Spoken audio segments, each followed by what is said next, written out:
It's that frozen smile at the beginning of a live stream because you never know when the live stream actually starts. Maybe at some point I'll get better at this. I can see myself over there though. So looks like we're live. I have not put out this link on social. I am going to copy the link and put it on the Living Free in Tennessee Telegram group, though. That's just a channel. So we only broadcast. It's not a long conversation. I am setting up a Telegram group, though, guys. When I get back from Jack Spirko's, I'll be out of town next week, Monday through Friday, back on Sunday, exhausted, probably with my voice all messed up. That's what usually happens. I sing a little too much karaoke when I go to the Spirko Ranch, but it's fun, so I do it anyway. Anyway, today we're continuing the episode that started last Friday, and it was just a Q&A. I did take questions from YouTube also. If you put them in all caps, I'll try to fit them into the show if I can. I've got a few questions in, and then after that is done, signing off until Friday. Friday's the last show before I head to the Spirko Ranch for his fall 2020 workshop. And while I might be able to eke out one episode from the Spirko house, I probably won't get more than one next week. So don't expect a lot next week. Okay, with that, I am going to start my recording, do the podcast live, and y'all know how this goes, right? If I make a mistake, you get to watch it, and I go back and I edit it in the audio. It's a thing that happens. I actually feel like I need to just purposefully make a mistake so you can see me attack my water bottle, because last time I attacked my jacket, but I won't do that. I'm pretty good at making mistakes, you know. Aren't we all? Aren't we all? Maybe I should put this on social. Let me see. Let's go to MeWe. MeWe people sometimes like to know stuff, so I'll put it in chat there too. Group's been growing, by the way. I'm just kind of excited with the quality of interactions that we're getting over there. I haven't been in as much because I have been at the roaster, so it is what it is. When I'm at the roaster, I can't hear anything. Like, I need to get my musician earplugs and put them on and go out there. I should probably look and see if those are somewhere in my jewelry box or something. Anyway, can't hear anything, can't hear the phone ring, and I just roast, which I'll be doing this afternoon. Unloose the Goose, of course, is at 7:30. And yeah, okay. Seriously, though, now it's time to record the podcast. So let's see. Hit record.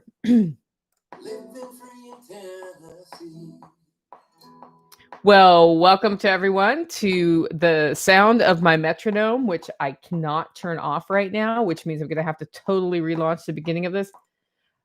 If anybody knows how to turn that off in GarageBand, like, send me the link to the YouTube or something, because that's annoying. I understand why you would use a metronome in GarageBand, but I haven't figured out how to like permanently tell it to turn off. So then usually I have my headphones on. This time I'm kind of broadcasting through those speakers, so I don't have to have my headphones on in front of y'all. Anyway, we're going to try this again.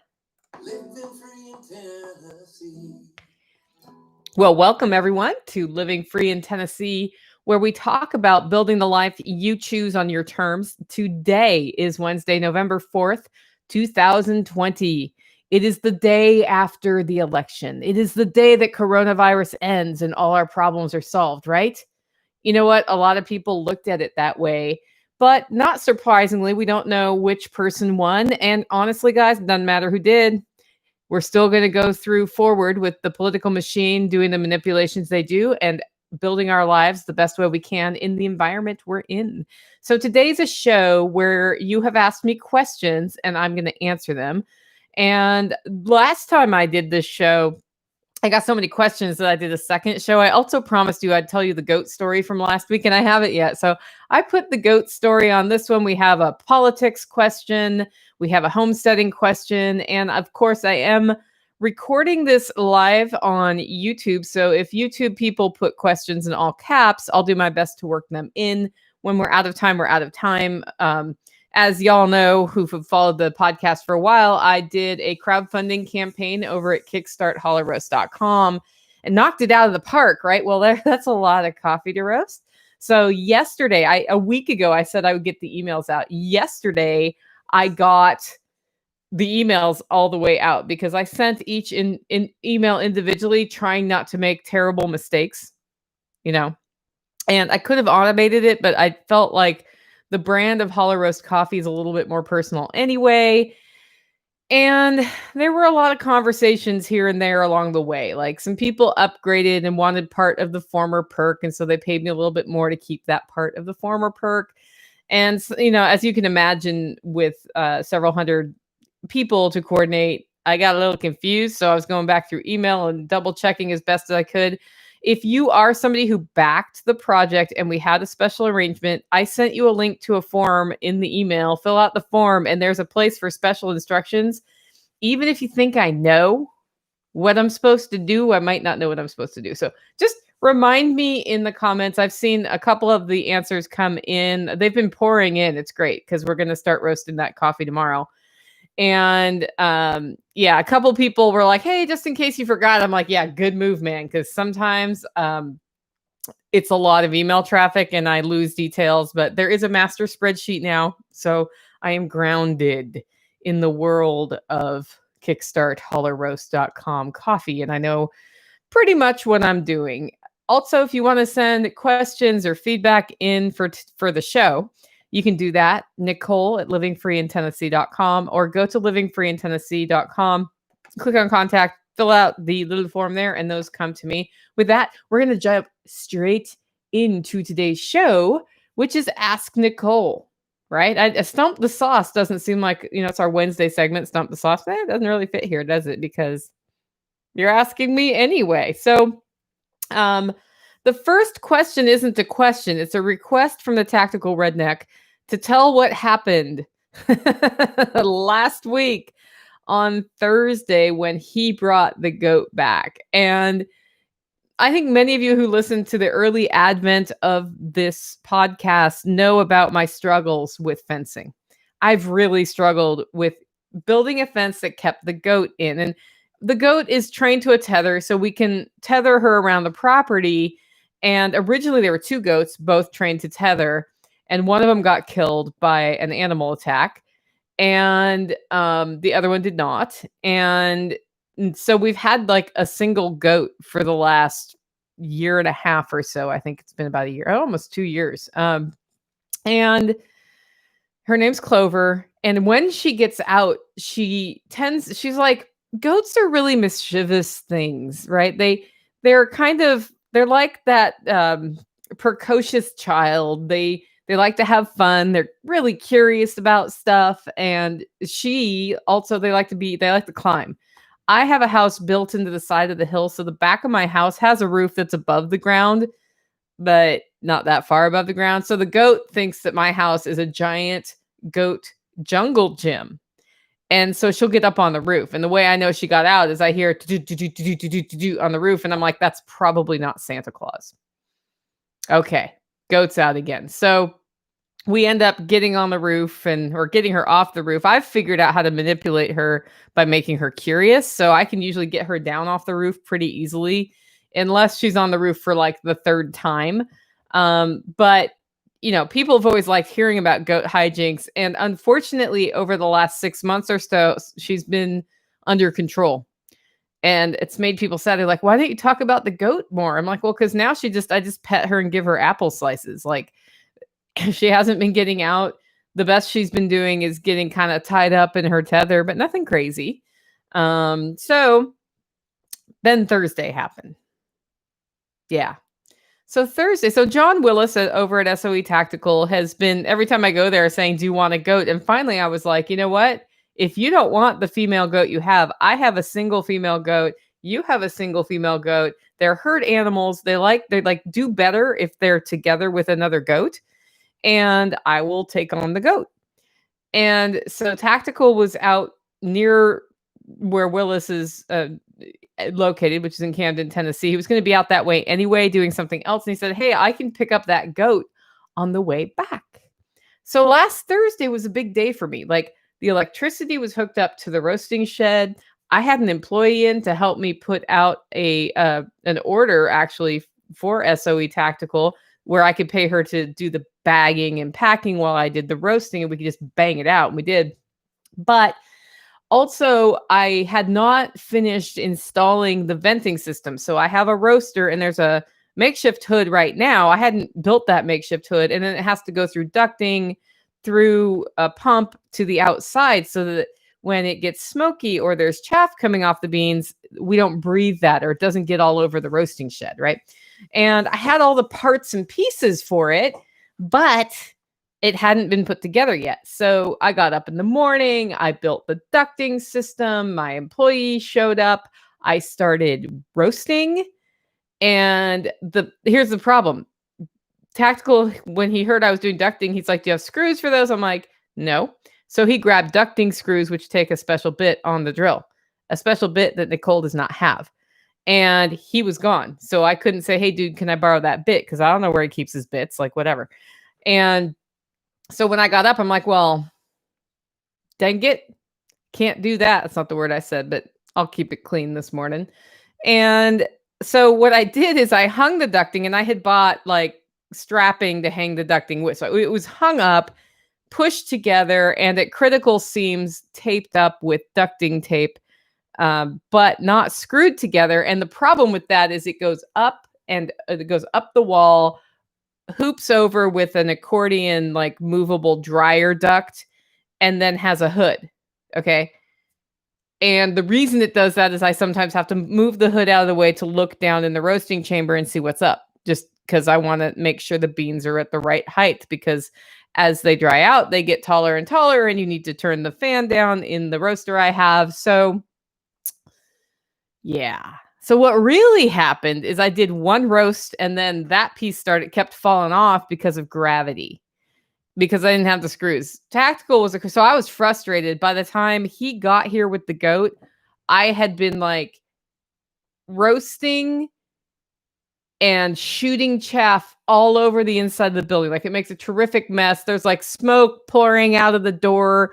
I've got somebody bagging, I'm wearing a respirator. It was a nightmare, but I really wanted to get the order out. And, I'm like, I am on the schedule. I am paying the person to help me. I will get the coffee produced, and then I will deal with the ducting when Tactical gets back, and I can borrow the bit. Because, guys, it's like 1.5 hour, 2-hour round trip for me to go buy the bit. So it just wasn't worth spending another 2 hours doing that. And then he calls and he's like, "Hey, I've got the goat. I'm going to be there in a bit. We need to deal with this goat like soon, because she's not very happy." And she had been like stomping the back of the truck in her we had her in a dog crate. So he gets there, and I stop roasting. I come up to help. And of course, I find out at that moment that the electric fence in the goat fence is not working, because the GFCI plug got wet because it's not protected very well, and it stopped working. So I was like, well, that's not good. So I asked Nighthawk to run an extension cord through a window of my house to get electricity up there, so that we're less, because you can imagine, like, one goat gets out, like all the goats figure out how to get out. Then you have 2 goats on your roof, one of which is new and scared of me, right? But, with Clover, I can be like, "Hey, come here. What's in this bucket?" You'll never know unless you come off that roof, right? The other goat, for all I know, will run off into the hills. We'll never see her again. That's not the goal. And so we got the goat into the pasture, and the goat was like head ramming the back tailgate of Tactical's truck, so mad and wanting out so badly. So we opened the door, and then in typical goat fashion, she's like, "That's all right. I'll stay in here." Like, all the anger stopped. She was still kind of stomping the ground if you got near her, and like grunting at you, which is what they go "Whoa," when they don't like you. And she ended up, I don't know, just like sitting there like, "Ooh, this is something new. I don't think I want to do something new." Meanwhile, Clover is closed in the barn, because we don't know what they're going to do when they meet each other, right? And Clover's sticking her head out the barn looking at this other goat like, "Who are you?" And the other goat's like, "I don't like change. I'm just going to stay here." And so, after about 15 minutes, I said, "Well, can I go back to roasting?" Because Nighthawk and Tactical were there. And they're like, "Yeah, whatever." So I walked down the hill, turned my roaster on, and I just hear yelling. And I'm like, uh-oh. So I turn the roaster off. I go back out. And I'm like, "Nighthawk, what's up?" He's like, "Pig's out." Have you guys ever heard me tell a story about how the pig got out? No, you have not. You know why you haven't heard that story? Because the pig doesn't get out.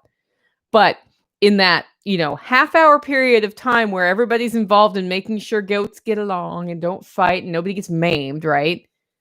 Pig gets out and she wanders up the hill to see what's up in the goat pasture. Like, that's so they saw her, and I walk outside. I see Tactical's little dog Sunny and the pig, and I'm like, Sunny needs to go inside because of that. Like, the pig is huge. If the pig decides that she doesn't like Sunny, Sunny's better run fast because, yeah, that's the way it's going to be.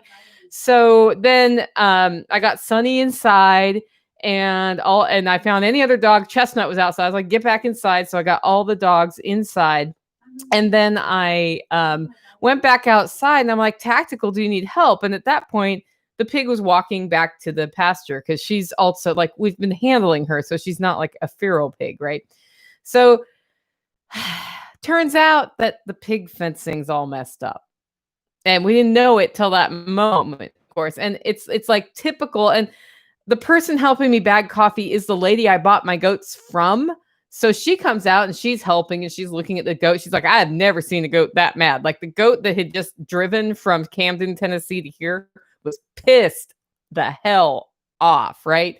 So she came out, we looked at everything, got the pig back in, temporarily like shored up the fencing. And then the goat got out, finally got off the truck and into the pasture, and she and Clover are actually getting along really great. But it was just funny because when you live on a homestead, like, all you ever hear is all the good stories about homesteads. No, if something's going to go wrong, everything's going to happen at once. Like, when I put the dog in the house, by the way, I put Tactical's dog in a crate and closed it because I was like, sometimes his dog and one of my other dogs will fight with each other. I'm like, this is when they're going to fight because we're busy dealing with a pig and 2 goats. So I put her in a crate just on spec, and there was not a dog fight. But that was the goat question. So now we have 2 goats again. The new goat's name is Wilma. We were going to name her Willis, but I thought Wilma was more appropriate. And she is not trained on tether, nor will she let us touch her.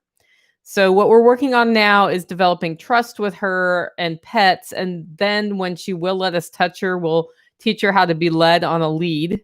So, you lead them good places and you're like, there's apples over here. Go where I lead you, right? And then from there, we will move her onto tether training. Tether training with a goat, you can't just tether them up and ignore them.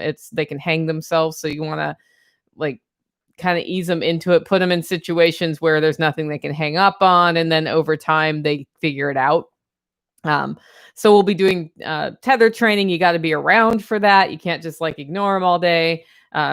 Clover knows how to do the tether, and she knows how to, get herself untangled sometimes. Other times she just gets terrifically tangled and complains at us until we come do something. So that's the goat. And it did kind of bring up some thoughts on integrating new animals to the homestead. Michelle brought up a good point. You want to quarantine them first. I didn't quarantine this goat. And it was a hard decision. I don't really have the capacity to quarantine the goat, right? A. B, I knew where she was coming from and that she had not for years displayed any goat illnesses. And the worst thing that might happen is she has worms and we have to deal with worms. So I'm keeping an eye on that, but I don't think she does. She's way too fat to have worms, but maybe, who knows? So I made the decision that, I wouldn't quarantine them. I'd put them together. I also only have 2 goats. If I had 20 goats, it would have been a whole different scene. But if I had 20 goats, I would have somewhere to quarantine a goat, because even when you don't bring in new animals, you still need to sometimes separate the animals from each other. So fast forward to Friday. So that was Thursday. Friday, I get a note from my buddy Mark that the boar we've gone halvesies on is ready for pickup. He hasn't had a chance to make a boar house at his house, and it's been a crazy week for him too. And I was like, oh crap. So when we talked about getting this boar, and I said in about a month after Jack's, was in my head that we needed to be ready for a boar here. And that's not what happened. It's before Jack's. I'm like, there's no life before Jack's at this point. This week is the worst week ever, right? But then he's also really busy and facing his own challenges at his homestead. So I was like, you know what? I'm going to talk to the rednecks. And because we already need to fix this pig fence anyway, because the pig got out on Thursday. So, as part of that, I bet we can separate the pasture and actually handle the boar faster than you can be ready for the boar. And none of us want to have a boar running around our properties, uncontained. So I sat down with the rednecks and I'm like, here's what's happening. Like, we don't have to be ready, but if we can be ready for this thing on Sunday, then that'd be awesome. And since we're already fixing the pig fencing anyway, like, can we fix it in a way where we have two pastures? Because the divider isn't, I have a pasture divided in two parts, but the divider is not that strong. And, pigs break things. So they came back and they're like, here is the master plan of how we want this fencing and sheltering and a barn and all this other stuff. And I was like, that's great. That's going to take us like 6 months to build, right? Okay. It's Friday morning. And so I was like, okay, you guys go do, make the list of what we need for the fencing part of this. And one of you can go shopping. We're going to need some posts. The other one of you can get posts. And I made a list of like, this is the long-term plan. This is the basic minimum that needs to be in place for when the boar gets here. So that's what we're going for. And I want to do it in a way that doesn't undermine our ability to do like the barn and the big picture plan. So I did that. And I was like, this is a shopping list. I got that from Tactical. This is, who's going shopping. These are the number of posts we need. And if post digging, post prep is done before the shopping trip comes back and the two of them can work on fencing and digging holes and all that, then this is another thing that can be done to move us towards pig fencing. And the solution involved, the original solution did not involve an electric fence. It just involved a very, very strong fence. And I was like, but if we do a less strong fence, but introduce electrical, it will keep the pigs in, because pigs don't like being zapped. So I'm like, let's include electrical in the plan, knowing that we're going to have a stronger fence over time, but we've got to set posts. We've got to let the cement like set up and then, stretch the fence. And that all takes time. That's before we start building the barn. So they're like, yeah, that's a good idea. So they got a charger and I have step-in posts. And so we kind of have an electric fence inside the fence sort of thing. And then they focused on shoring up the boar side pretty well. And then on getting the posts set for the divider so that the boy and the girl don't interact until we're ready for them to, because we're not ready for them to yet. Because 3 months, 3 weeks, and 3 days from when they are successful in interacting, you end up with baby pigs. And that would be November, December. That would be really cold. That's January. And so like we could handle it in January, but I'd rather not be trying to keep little teeny baby pigs alive if it's negative degrees at night. Right. And so we're aiming more for like a December meeting so that like February, March, they're here. They're already here before the spring workshop. So we're not having pigs in the middle of the spring workshop. And, but it's likely in March to be a little bit warmer. It'll still be cold, but, a little bit warmer for the goat. So, for the pigs, the piglets, the little bacon seeds that we want to make. So that was cool. And all the posts got set except for like 2 on Friday, and Saturday morning, Tactical set the other ones. Sunday, we were supposed to stretch fence. Nighthawk came home, kind of early afternoon to do that. They go down to stretch the fence. And I heard one of the biggest strings of cuss words I have ever heard come out of Tactical's mouth over the CB radio app. And then I logged out of that channel, finished what I was doing, and went down and said, so how many bags of concrete do I need to pick up at Lowe's? And they told me, and then I sat down with Jenny, as you know, and we came up with sort of a supplies list in general that was needed. And I went to town to get cement. You want to know why? We don't know why, but the cement, like 50% of the bags of cement that we used didn't set up right. So they were cracking. So it was set. It was hard and cracking. And, it's the same place we get the cement all the time, but that meant half the poles were not set. And we had been given a boon that the boar was not arriving Sunday, but rather Monday. So we would have had time to get everything stretched and done. But now they had to dig up the poles that didn't set, pull out the cement that didn't set, reset the poles with new cement, and then wait, 24 to 48 hours for that. It was a huge bummer. A huge bummer. In fact, at the time it happened, I said, should we look into using that spray foam stuff that I've seen Tim Cook use? Because that stuff looks kind of cool.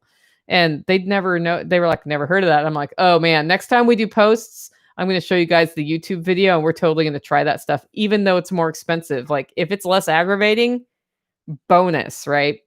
It's like spray expando foam, but for setting posts. Like, I don't know why we didn't. I should have brought it up last Friday. So that all happened. And then Monday, they had all the electrical fence up by Sunday night. They had the divider as shored up with what we could without stretching woven wire between the two sides. And we had the wire set about 4 inches from the ground to hit the pig nose and zap him. And then a couple more strands up on 3 out of the 4 sides. And guess what? Boar gets here. Yeah, Mark pulls up with a boar. It took poor Mark all day long to get this boar. The boar did not want to load up in the boar trailer, but got the boar. And he pulls into the driveway looking like he's been driving all day, which was a huge bummer for him. Backs up to the gate where we're putting the boar. And I like get up and peek in at this cute pig we're going to get. It's not a boar. It's a Mack truck. It's the biggest flippin' alive pig I've ever seen. The only pig I've ever seen bigger than this pig was the one that's foot was about as big as a dinner plate that I saw the foot in a dog's mouth when I bought a cow from a farmer that had been a wild boar that somebody shot. Like, this thing was flippin' giant. And I'm looking at him and I'm looking at the fence and I'm like, I'm now scared of the pig. I'm scared of the pig. I also named him Brutus at that point. He's like twice as big as Lady Pig. I was like, Mark, like, can she, like, is that going to work? Because I don't know if that's going to work. He's like, oh yeah, that's what they were using him for at their farm. And it all worked out okay. Their female pigs are about that size. And the males just get bigger, Nicole. I was like, he's giant. What if he decides to chase me? I'm screwed. Like, probably weighs, 500 pounds. Like, I don't even know. I'm guessing, but like, it's a big pig. I will totally put a YouTube video up at some point. I know Tactical shot some video and I was like, Tactical, Nighthawk, check this out. They're like, oh my. Nighthawk always has something practical to say. He goes, we're gonna have to move that wire up because the nose level wire is like ankle level on this pig. So we got him out. We got him in the pasture. And here's the good news. He's a sweetheart. He likes like back scratches and he's real mellow. So at least he's not like a big male who bites you, right? That would have been a problem because then that pig's going to freezer camp if that happens. Because you can't like it'd be dangerous to have something that big that's not really easy to handle. So he got in there. He got zapped by the fence a few times, respected it. Figured out where his running area was. Mark told me he was in something about half that size anyway. So he's in bigger area than he was. And then we quickly changed how the electric fence was strung so that we keep him in. And now we have a goat and a Mack truck on my property. And I'll keep you guys posted as the bacon seed creation process unfolds. Anyway, that was a big, long update from the homestead. But it is sort of homesteading day anyway. It's Wednesday. Okay. Next question comes from Rocco. And he says, what's your take on the overly PC world we live in and how it affects your brand building? Okay. So we kind of live in an overly PC world, right? Like some people are very careful about being politically correct. In fact, when we started the Kickstart hollerroast.com website, I had a perk that was a pun on Aguilera. And because it somehow paired the concept of dark coffee with that name, and that might be referring to skin color, it got edited out because the person editing it lives in California. And I'm like, I was actually just matching the country of origin. Okay, so it was just like, it was a funny pun. But it's no longer a funny pun. So you can have it affect branding in those ways, right? And you do have to think about what your meaning is when you say something. That being said, there are so many brands out there whose image is F the PCBS, right? Only they say the words. I'm just trying to make it so it is child friendly today. And their brand is the opposite of PC. What we have are people who really buy into that. We have people who don't like to be yelled at, who kind of try to behave. And then we have people who don't give a crap about it. And so when you're building your brand, you need to decide what you are. You need to decide what you are. When that double meaning was pointed out to me, I was like, okay. And it's not like it's a funny joke. Like, I could see that. And maybe I don't need to do that for my coffee brand, right? My coffee brand's a little different than my podcast brand. At the same time, I'm not going to pussyfoot around things like that people pussyfoot around. I respect people for who they are.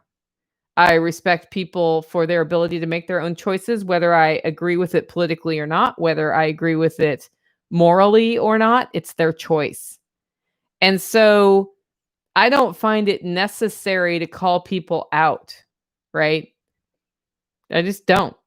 And I'm not going to use words that I don't agree, that I think are mean or hateful, like the N word, right? I'm not going to go say that word, right? So, I mean, I guess I play into the PC culture partially too, but it's because I evaluate my language decisions on on a level of respect for people. And saying something that's knowingly hurtful to somebody, I'm not going to do. At the same time, I'm going to be pissed off if you come at me because I have misgendered you or something when it's not obvious. Like, you come in looking like a girl, I'm going to assume you're a girl. I don't care at that point. But, sometimes I mess up based on visual cues, and I don't believe that the appropriate action is to go for the jugular if somebody misgenders you, if you already are one of those people who is in an ambiguous situation. And some people are naturally in an ambiguous situation. Like, some men or women look more feminine or masculine, is what it is, and they've probably had that happen all their life. I feel for them. And if I find out you're something different, then, okay, I won't make the mistake twice, right?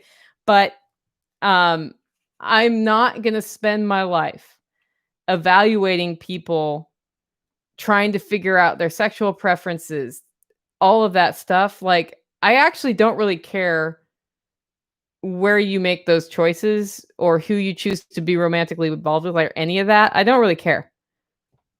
That's your business, not my business. And I try to make my brands reflect that, right? I'm respectful of you as a person. I respect your right to make those decisions for yourself, right? And that's as far as I think it should go. There shouldn't be a long discussion about me worrying about your sexual preference, because I don't. And hopefully you're not worried about mine, right? Because that's my business, not your business, is what it is. Okay.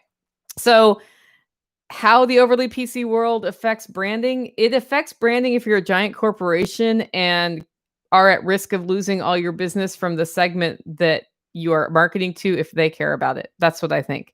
And that's never been different, right? There was a time where it was more socially acceptable to be overtly racist, where your brand might have kowtowed or might have spun itself as being racist to reach those people. That's how marketing works, right? You're talking to the people you're trying to reach. If that is a marketing segment you need to reach, you might want to rethink the business you're building, but that's up to you. It's your business. Okay. Next question comes from Boutique Greens. I want the domain name. It's not taken, an LLC, Instagram, etc. And I don't have very much money. What do I do? What's the cheapest way to secure that name and website? I think this question comes from a good place, but I think it comes from the wrong direction of this question, right? The question is, how do I get the domain name and website cheapest? I'm going to have to ask, what's it worth to you, right? Because if you're starting a business, you should be willing to put some money into building your brand, into coming up with the right graphic design, into registering a domain name, which by the way costs between 16 and 20 bucks on GoDaddy. It's not that much money. If you don't have 20 bucks to put in, I'm questioning why you're starting that.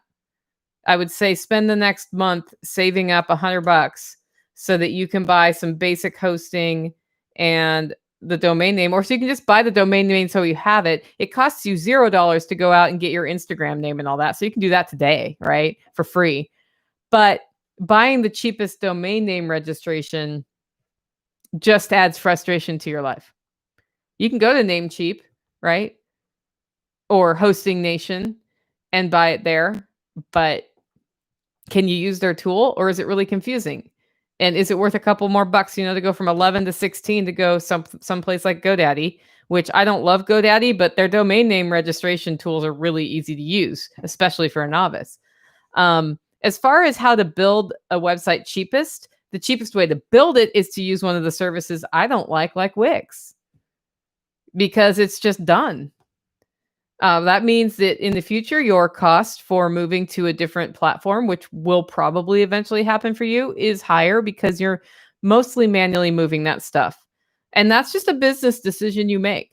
I usually guide people towards WordPress. I don't love WordPress either, though. Like, there are things about WordPress that are also aggravating. It's just the one that's the least aggravating to me and has worked best for me in most of my endeavors. And when I have to pay a developer to work on it, they're the most reasonably priced for the value I get sort of developer.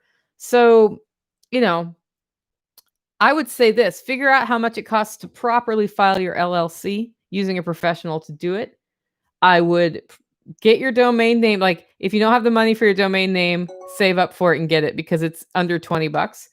Get all your social stuff in place and then worry about the website.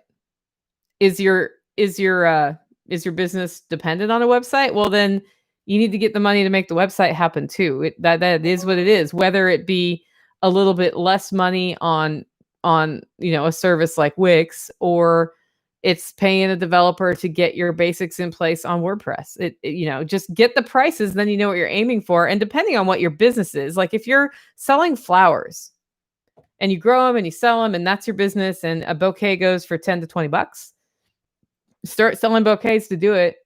You can sell them before you have your LLC. You end up operating as a sole proprietorship, and it goes under your social security number. And, you can use that money. You can sell 10 bouquets, and then you can afford your domain name, right? And you got money left over. You got, 80 bucks. And that might actually pay to get started on your logo creation, right? And then you sell 10 more, right? $10 a piece. That's another $100. Just put any money you get on a business like that. If you're really starting at zero, it goes into your jar, right? It goes into your money jar that you have that's like for a goal. And the goal is for this. I'm not counting on the money I'm making from my flower sales.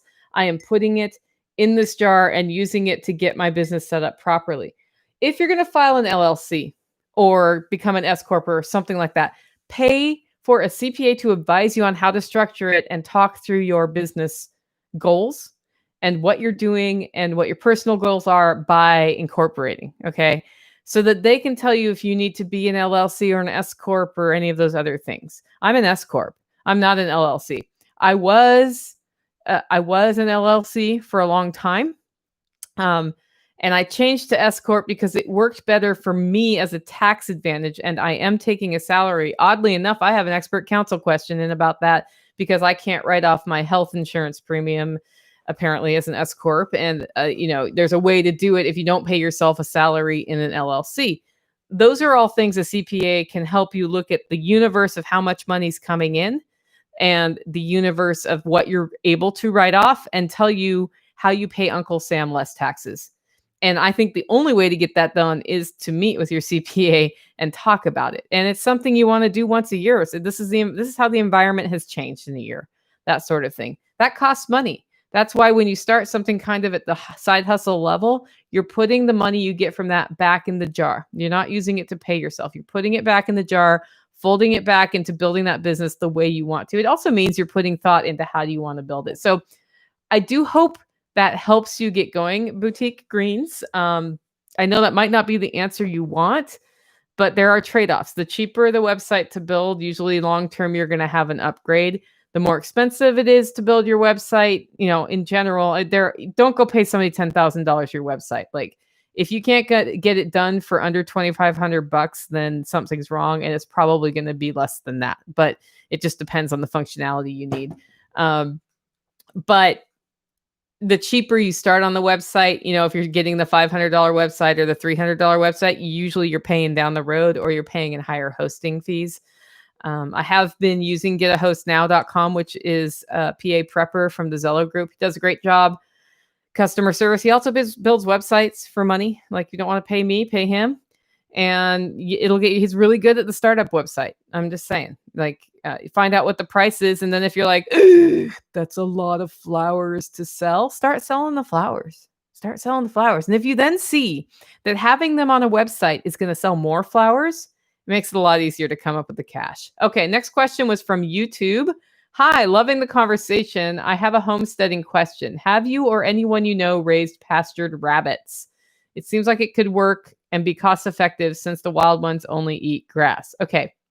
Nick Ferguson, and he does a podcast called Homegrown Liberty, and he has a group on Facebook. Homegrown Liberty is a really good resource for rabbits because he has raised them. I have not. My next door neighbor Nighthawk raises rabbits, and he feeds them rabbit food and does not pasture them. But you can basically turn grass.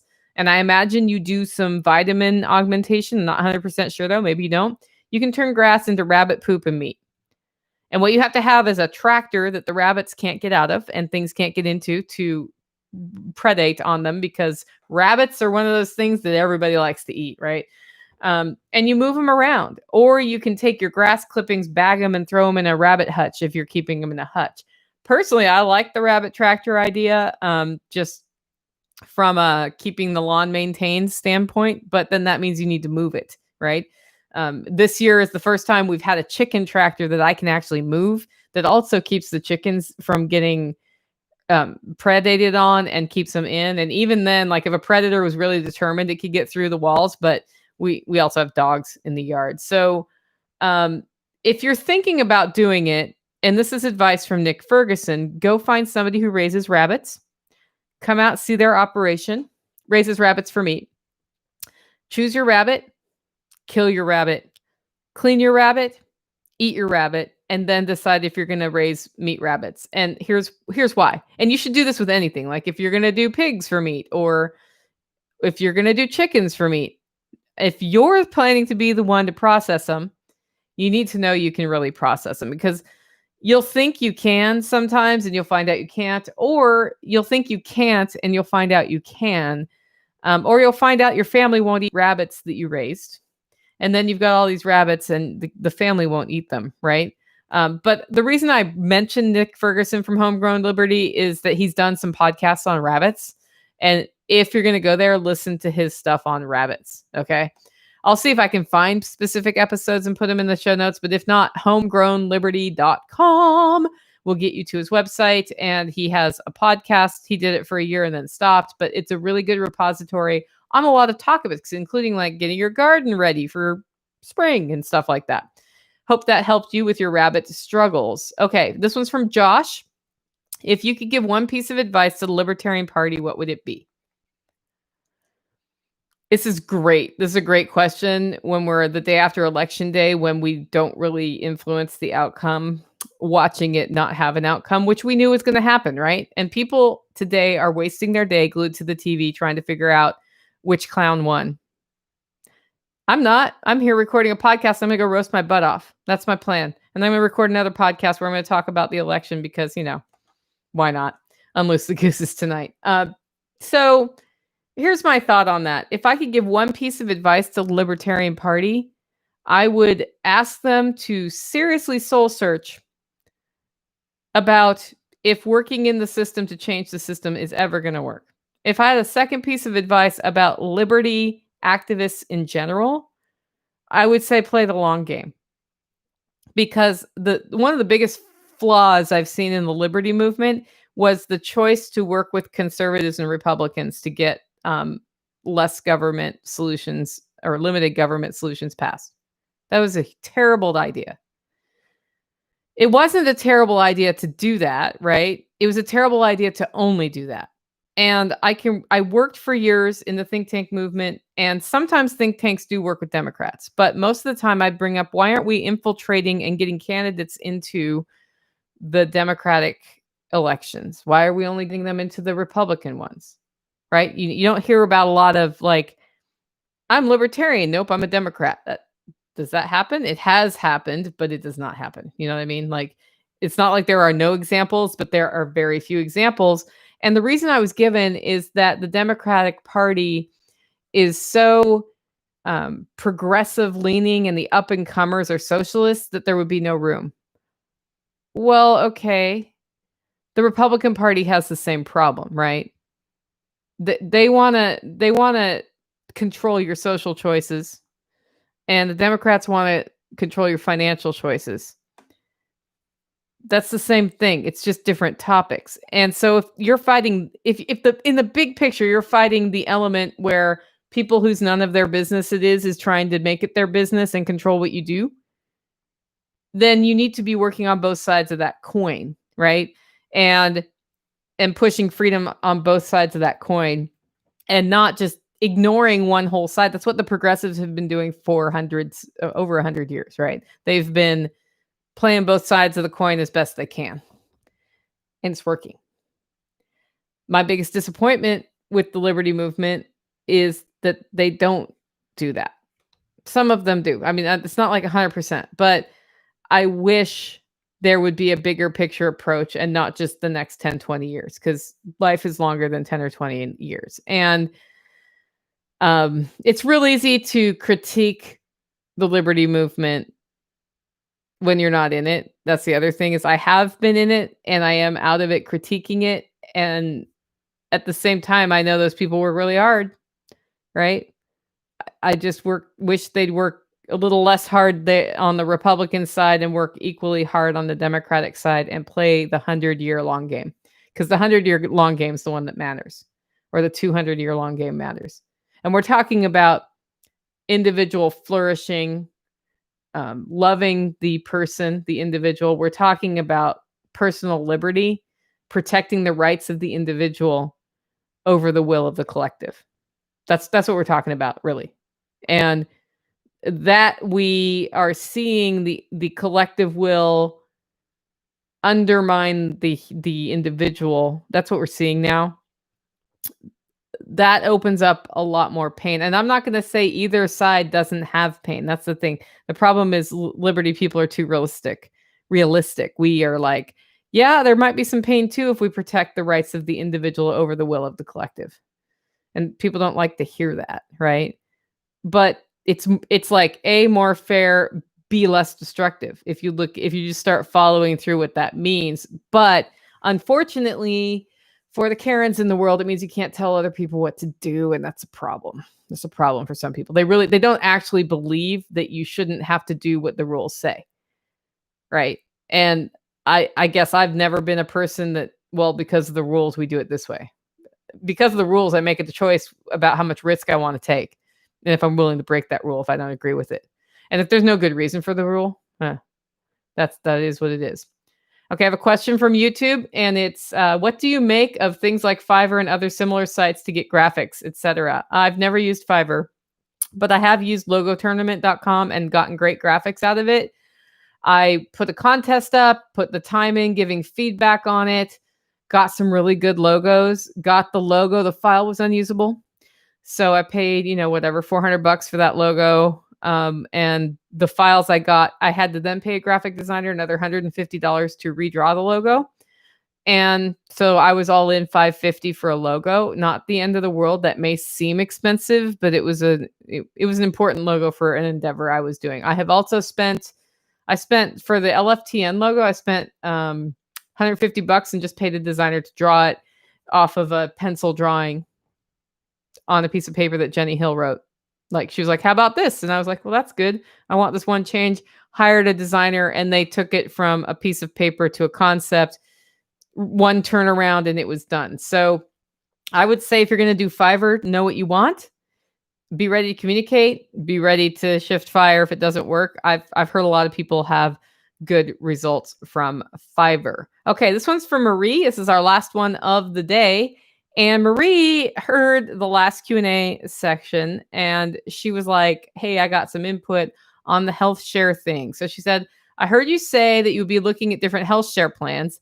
I'm in the same boat because right now I have a traditional health care individual plan, and they want to raise my premiums over $600 a month in January. So I've decided to enroll in a direct primary care program. We talked about these on that, right? Direct primary care is like you pay a subscription to a direct care doctor and you can see them whenever you want, basically. I spoke to the doctor and she said she spends 30 minutes to an hour per visit. So you're paying a premium, you're paying a subscription. That's $1,200 a year.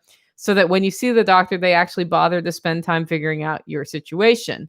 $100 a month. It includes unlimited visits, telemedicine, and you can call or text anytime. If you need labs, imaging services, or other stuff, she will refer you to providers that are discounted. She said her model works well with health share plans. Yep. So here's the deal. That's $1,200 a year, $100 a month. You've got your direct primary care covered. With a health share, it will cover incidents up to a certain amount, but for ongoing things that come up, it won't cover it. And usually they have an out-of-pocket requirement per member. So it could be $500 or $1,000. Liberty Health Share, it's $1,000. If you're paying $1,200 to the direct primary care, you're $1,200 out of pocket. You've already met the deductible, right? You see how that works? And then you're also covered for, if you're one of those people that needs to go to the doctor a lot, that's actually super helpful. I actually just pay the doctor when I go, and it'll be, when I go, it's like a $500 incident because I do something stupid like get stung by a bee and they have to actually put me on an IV. But usually I probably won't go to the doctor for 5 years now, except for the OBGYN for the annual exam. Right. So it depends. And that decision I've made with it is based on my tolerance for risk in the healthcare arena. Anyway, what Marie kind of boils down to is she found Zion Health Share, and they have a plan called Connected Health where you sign up with a direct care provider and you get that, and then their monthly is only like $269, right? So she's paying $369 a month. I'm paying $400 a month now, so that's actually less, and I get more care built in because it's the Zion healthcare kicks in as sort of a catastrophic. So you go to the direct primary care, that covers all that stuff. Zion knows we're not going to have to cover all that stuff. Like right now, Liberty covers that stuff for me if I go above my out-of-pocket share or deductible, if you want to think of it that way. And then Zion knows that's covered, so then they only charge you $269 a month. So it was just an alternative way of doing it where you mix direct primary care with a health share, and those two work together, and then it helps give you care. If you're going up to $600 a month for an Affordable Care Act individual plan, you may want to, if you're in good health, look at those health shares. I mean, they have weight requirements, can't be too big. They can exempt pre-existing conditions. Those are the negative sides. But they work. And the out-of-pocket is, better than it has. It's not as good as when I was paying $100 a month for my catastrophic plan that I loved, but those were made illegal. So anyway, I hope you enjoyed today's show. If you did and you want to help us keep going, get your coffee at hollowroast.com. I am accepting orders through Friday this week. And then next week, any orders that come in get roasted the following week because I'm going to be in Dallas and can't roast. The other way you can support the show is become a member. Just go over to livingfreeintennessee.com, click on membership, and your membership gives you access. There are two levels. The $50 level gives you access to 3 or 4 webinars a year, and the $120 level gives you access to unlimited webinars. We do one a month. This month's webinar is how to can green beans. I'll be doing that after Jax, of course. Anyway, with that, guys, go out, make it a great week. And then she hits save on the GarageBand file because would you want to record that twice? Not this week. Not me. Although you guys might enjoy watching it a second time. I actually say different words if I record things twice, and I've only had to do that a few times. So Hope you guys enjoyed the show, and go do something useful today. Stop watching the election. You're going to know when you know, and the minute people know, you will know. Trust me.